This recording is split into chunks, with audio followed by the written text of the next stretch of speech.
Narahat olun sizler. Kulağını çarp koysanız koşa kulağını kırma ot kesti siz dayım.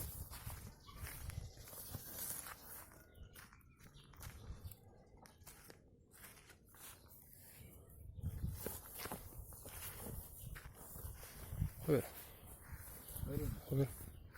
Aslında video tatlı var yani.